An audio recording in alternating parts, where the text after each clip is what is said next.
You have a past and a history with the YMCA. Mm-hmm. And on the last episode, you shared with us a big goal and a big dream of yours, which you seem to be on the path of accomplishing your goals ahead of time. So let's put this out there so that way it's floating around in a couple of years. Well, you guys were the first people that I had told this to, and it's not been made public in any way. But I do want to open my own YMCA here locally. I worked at the Marietta Family YMCA, and it was only open for about 3 years, I think, and I worked there for 2 of it. And it was like a second home to me. I loved it there. And anybody that I have talked to who has been a member of that YMCA or any YMCA will tell you that it holds such a special place in their heart. I just love the YMCA, sorry.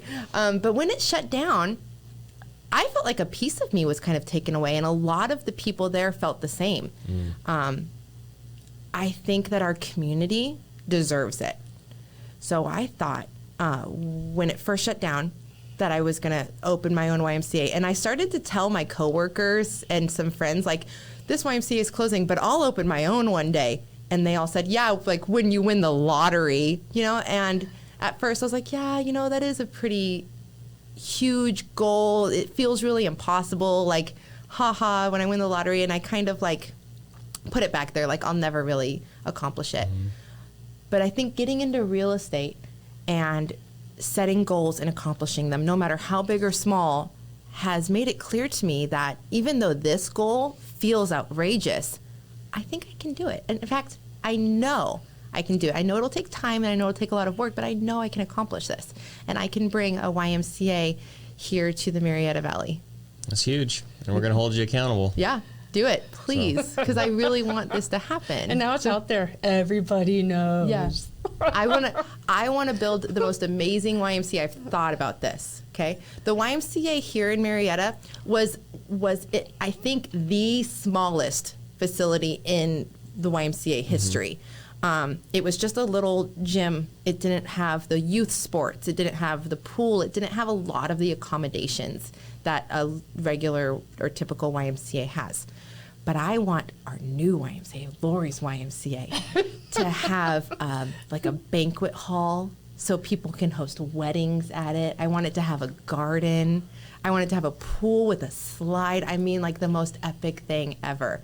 And something that you guys had told me the last time we spoke was the idea of traveling the United States to go visit some of the top YMCAs to plan mine. Yeah. So that's definitely something that is now on my list. Well, I'm a big believer that when you have those seeds in your heart, they're usually planted there by God. And so he's giving you little previews of what's to come. Yeah. So I firmly believe that you will accomplish that. Yeah. 100%. I know that it's not going to happen right this second because my little ones are so little and I'm still establishing myself in the real estate community. And gosh, the pandemic has thrown us all through a loop. But I know I'm going to get there. And I know it's going to take me some time, but I'm really excited to accomplish this. You just do one step at a time. Yeah. Yep. Yeah, you just take the first step. Like you just said you're going to do it, there's step one. Yep. Gee, what's the name of it going to be?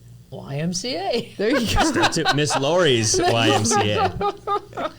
That's step 2. And step 3 is go travel and figure out what you want it to look like. There we go. And then there was somebody that you guys know that owned a YMCA, so I've got to get in contact with them. So I've already got the system rolling. I've just got to take the steps and do it. I know. Yeah. So I'm really excited. That will be a huge goal of mine. Something huge on my bucket list. That's like a life goal there. I'm just so stoked. You'll get it. Yeah. Thank you. I know you will.